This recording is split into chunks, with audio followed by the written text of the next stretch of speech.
Médecins du Monde est une organisation de solidarité internationale basée sur le bénévolat de professionnels de la santé pour apporter une aide humanitaire aux populations vulnérables.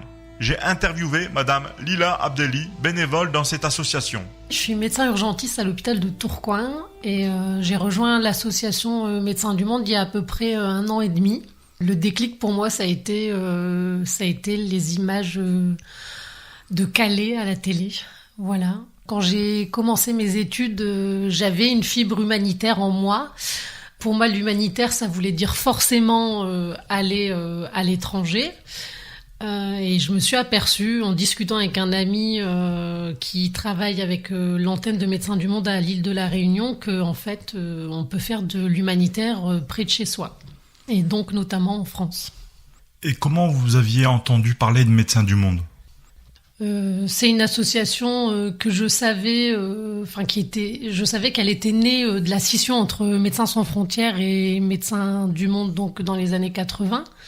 C'est 2 associations qui prônent un peu des valeurs qui sont communes, mais qui ont quand même un mode de fonctionnement différent.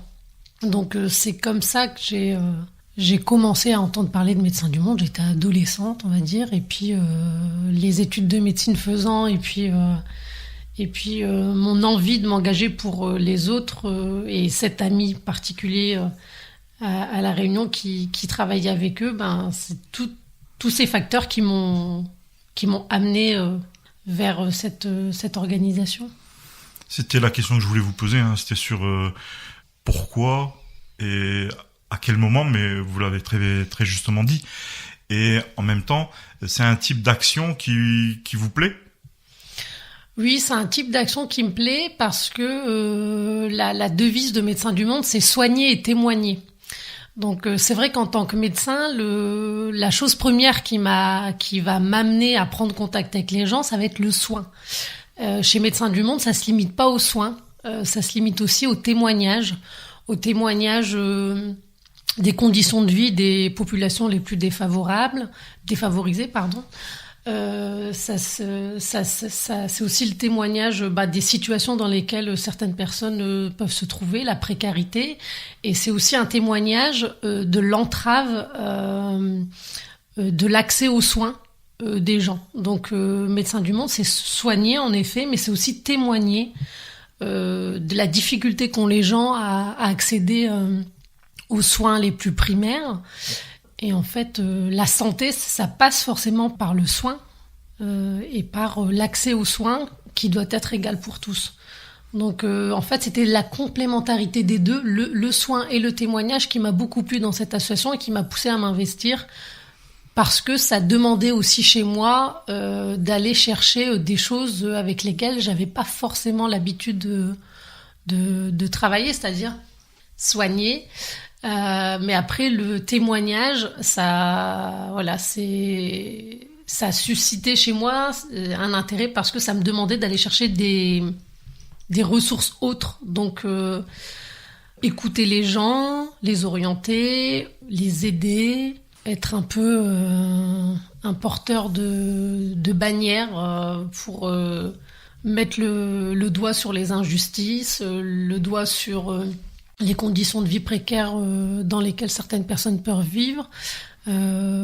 Voilà. C'est une vocation, non ?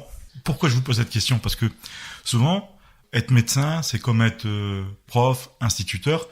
Dans les années 50, 60, 70, on avait souvent des personnes qui avaient cette vocation. Mmh.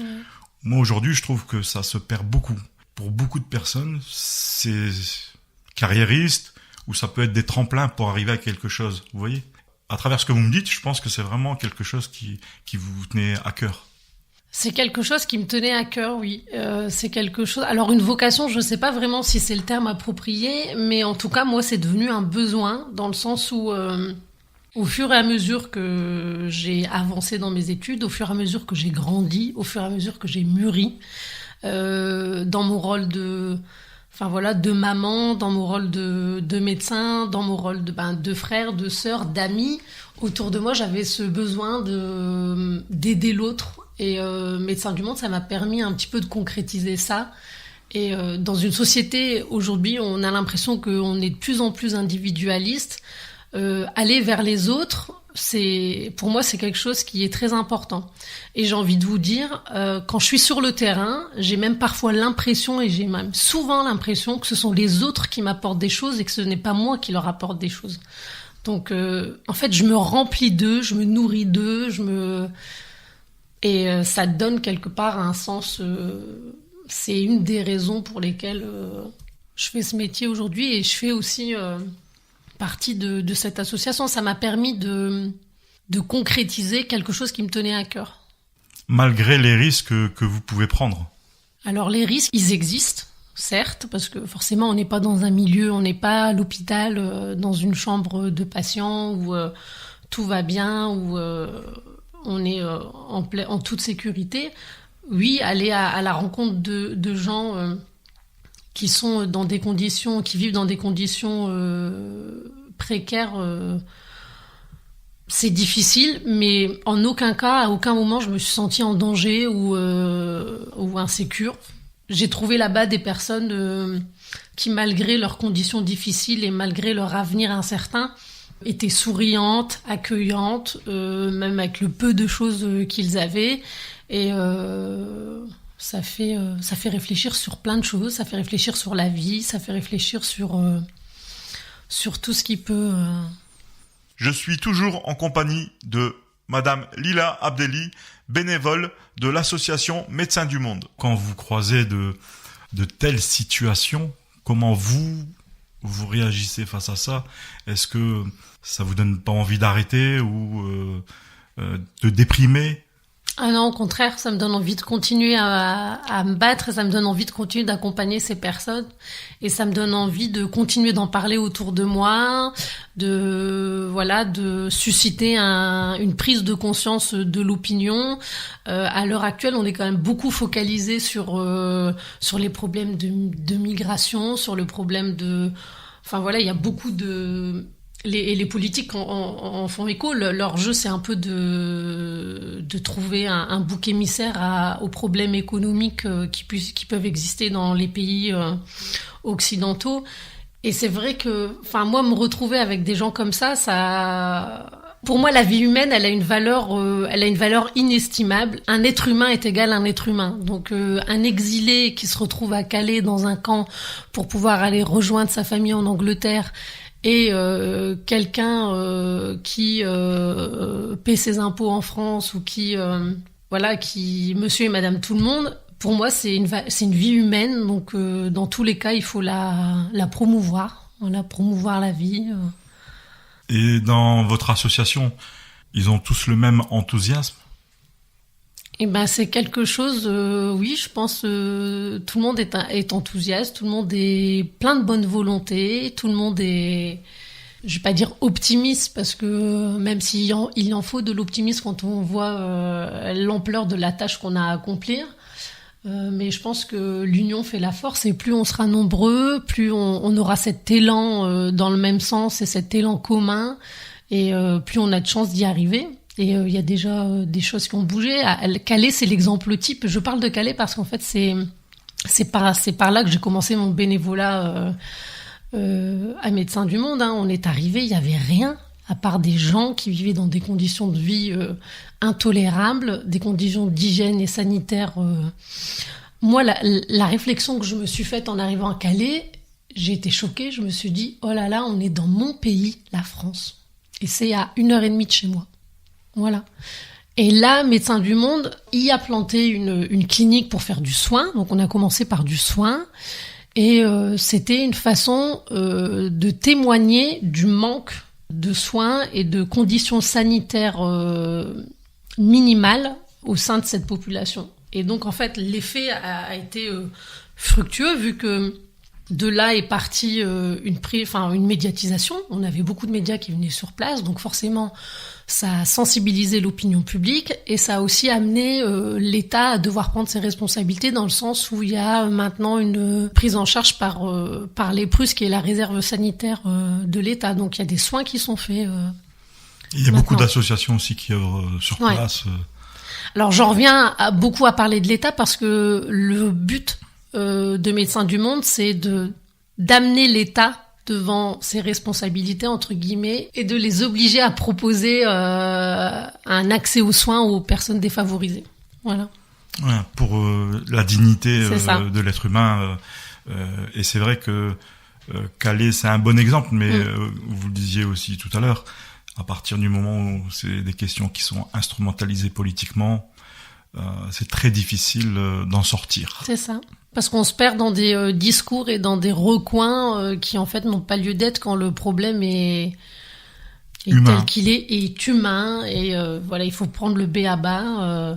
La santé, l'accès aux soins, l'accès à l'eau, l'accès à la propreté, l'accès à un logement même provisoire qui soit digne d'un être humain. Voilà. Et en même temps, c'est choquant parce qu'on est dans un pays de droit. C'est ça. Et c'est le pays des droits de l'homme, la France. Donc, j'ai pas osé aller jusque-là. Si, moi j'y crois encore. C'est le pays des droits de l'homme.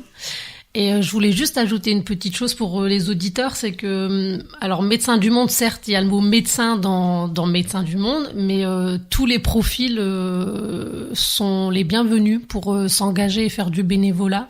On n'est pas forcé d'être soignant, ni médecin, ni infirmière. Bien sûr, on prend ce type de profil, mais tous les autres profils sont intéressants et sont de toute façon une plus-value pour l'association. Vous pouvez me parler des projets à venir?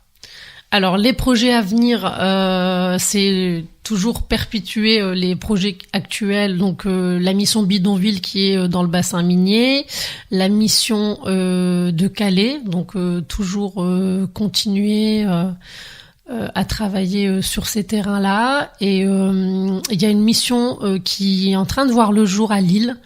À Lille Sud, on a pris ce quartier après avoir fait une mission exploratrice. On est allé voir s'il y avait un besoin au sein de ces populations et on s'est rendu compte qu'en effet, même si c'est difficile à croire, il y a des gens qui sont encore loin des réseaux de prise en charge médicale classique et qui sont complètement exclus de ce système. Et en fait, le but de cette mission, d'identifier ces personnes et de les accompagner pour les emmener vers un retour vers le droit commun. Donc, les remettre dans le circuit, entre guillemets, de la santé.